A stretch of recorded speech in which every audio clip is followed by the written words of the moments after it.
మృదు స్వభావి ఒక మంచి నాయకుడు షాయిరెడ్డి గారు. 2 టర్ములు ఆయన గ్రామ సర్పంచ్గా పనిచేయడం జరిగింది. గ్రామస్తుల అందరితోటి ప్రేమ, అనురాగం, గౌరవం కూడా పొందడం జరిగింది. షాయిరెడ్డి గారు మాకు కొత్త కాదు.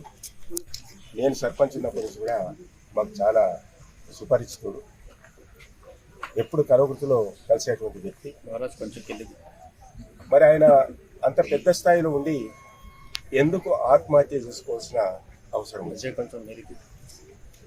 ఆత్మహత్య చేసుకునే ముందు చేసుకునే వ్యక్తి చాలా ఫ్రస్ట్రేషన్కు గురవుతాడు, డిప్రెషన్కి వెళ్ళిపోతాడు.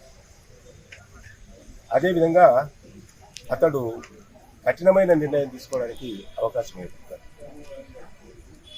ఆయన చనిపోతూ ఒక డైయింగ్ డిక్లరేషన్ ఇచ్చాడు. ఆ డైయింగ్ డిక్లరేషన్లో చాలా విపులంగా, క్లుప్తంగా రాయడం జరిగింది. ఎందువల్ల నేను ఆత్మహత్య చేసుకుంటున్నాను,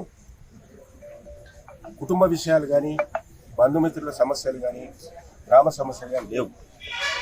కేవలము ఆయన గ్రామంలో ఆయన ఇంటికి సంబంధించినటువంటి అక్కడ ఇబ్బందుల వల్ల, గతంలో ఆయన సర్పంచ్గా ఉన్నప్పటి నుంచి కూడా ఒక 40-50 సంవత్సరాల నుంచి కూడా ఉన్నటువంటి ఆయన ఇంటికి వెళ్ళేటువంటి దారిని మూసివేసినందువల్ల, ఆ దారికి అడ్డంగా నిర్మాణాలు చేసినందువల్ల ఎన్నోసార్లు అక్కడ ఉన్నటువంటి గ్రామ సెక్రటరీతో పాటు అధికారులకు, తర్వాత ఆఖరికి ఈ రాష్ట్రాన్ని పరిపాలించే ముఖ్యమంత్రి రేవంత్ రెడ్డి గారి దృష్టి తీసుకెళ్ళినా ఆ సమస్య పరిష్కారం కాలేదు.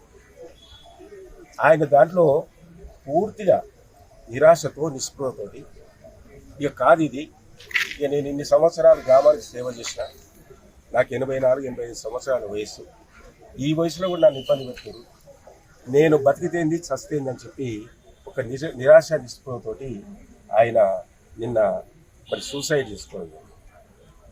చేసుకున్న సందర్భంలో ఆయన కుటుంబ సభ్యులు మొత్తం కూడా చాలా ఆవేదనతో బాధతో ఉన్నారు. మేము కోరేది ఏంటంటే, ఏ ప్రభుత్వమైనా, ఏ పాలకుడైనా చట్టాలు ఒకటే.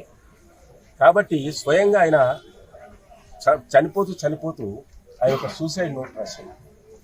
ఆ నోటును ఆధారంగా చేసుకుని దానిపైన పూర్తి స్థాయి విచారణ జరిగింది. ఆ పూర్తి స్థాయి విచారణ కూడా నిష్పక్షపాతంగా, ప్రభుత్వం కాంగ్రెస్ ప్రభుత్వం ఉన్నప్పుడు కూడా ఆయన కాంగ్రెస్ కోటేశ్వరుడు, కాంగ్రెస్ వ్యక్తి, కాంగ్రెస్ నాయకుడు, నిష్పక్షపాతంగా ఆ ఎంక్వైరీ చేసి ఉన్నటువంటి వాస్తవాలు బయట చూపిస్తేనే మీ ప్రభుత్వం యొక్క నీతి నిజాయితీ బయట. కాబట్టి చాలా ఈరోజు ప్రజలు నానా విధాలుగా ఆలోచిస్తున్నారు. మరిన్ని వీడియోస్ కోసం ఛానల్ ని సబ్స్క్రైబ్ చేయండి. లేటెస్ట్ అప్డేట్స్ కోసం వాట్సాప్ ఛానల్ ని ఫాలో అవ్వండి. ఆ లింక్ డిస్క్రిప్షన్ లో ఉంది.